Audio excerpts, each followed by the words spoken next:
당에서는 이제 이번에 윤창중 대변인 문제 많은 논란이 있었던 건 잘 알고 있고요. 이번 네. 일을 계기로 이제 더 민심을 경청을 하고 또 검증을 좀 더 치밀하게 해야 된다. 이제 이런 견해가 있습니다. 그리고 대통령 당선인이 역시 상당한 검증을 더 철두철미하게 하려는 그 노력을 하시는 것 같고요. 그러니까 좀 지켜봐야 될 것 같고, 지금 야당은 이제 윤 대변인 인선 가지고 국민 대통합 의지가 의심이 된다 이런 얘기를 했지만, 앞으로 이제 여러 인선들이 많이 남아있기 때문에 그걸 보고 종합적으로 평가하는 게 맞다고 생각을 합니다. 그래서 이제 민심을 더 잘 경청을 해야 되고, 검증을 좀 더 치밀하게 해야 되고, 이런 문제는 이제 당선인이 해야 되겠죠. 아마 신경을 많이 쓸 거로 생각합니다. 네. 그렇다면 조금은 인선이 늦어진 이유, 이런 검증에 있다고 보시는 겁니까?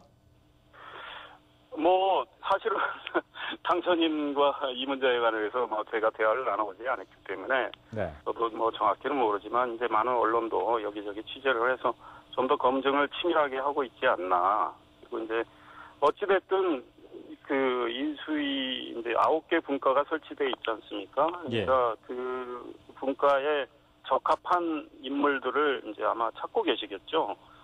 박근혜 당선인이 강조를 했지만 역시 전문성, 능력 이런 걸 강조를 하셨기 때문에 적합한 인물들을 이제 좀 더 신중을 기해서 찾고 있는 과정이 아닐까 이런 생각을 해봅니다. 네. 이제 새누리당에서 신년회에 나왔던 가장 큰 이야기, 정치 쇄신 같습니다. 정치 쇄신, 네네. 앞으로 어떻게 하실 생각이십니까? 저희들이 대선 과정에서 또 지난 총선 과정에서 누차 국민 앞에 약속을 했던 것입니다. 정치 쇄신. 그러니까 그걸 반드시 해야 되겠죠. 그러니까 결국 이제 국회 정치 쇄신 특위가 설치가 되면 차근차근 이제 해법을 내놓을 거로 생각을 하고 있고요.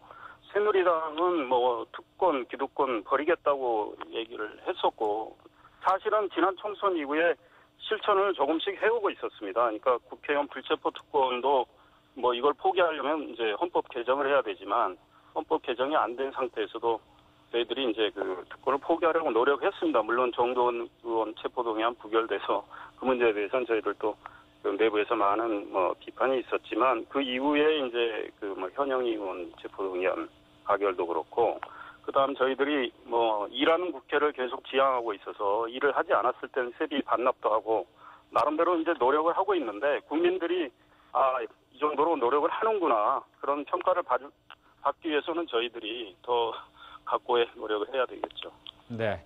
이제 곧 새 정부가 탄생을 하겠죠. 새누리당 당청 관계도 중요할 것 같습니다. 어떤 식의 네네. 당청 관계를 가져가실지 이야기해 주시죠.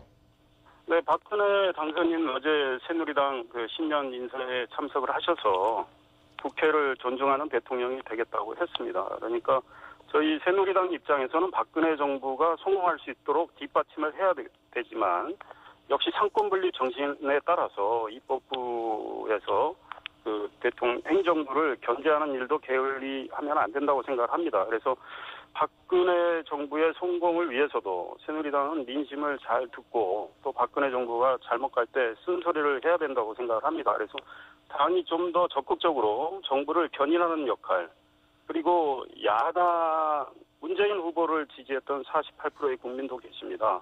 그 뜻도 잘 반영을 해서 저희들이 좋은 정치를 펴려면 당이 보다 적극적으로 나서야 된다. 그러니까 과거처럼 이 국회에서 거수기 역할을 한달까, 이래서는 국민들한테 실망만 안겨드릴 거다 이런 생각을 합니다. 그리고 박근혜 당선인 역시 여의도에서 정치 15년을 하셨거든요. 그러니까 정당이나 국회 역할이 얼마나 중요한지 잘 아실 테니까 여당과 국회의 여러 가지 비판적인 견해도 충분히 수용할 걸로 저는 기대를 합니다.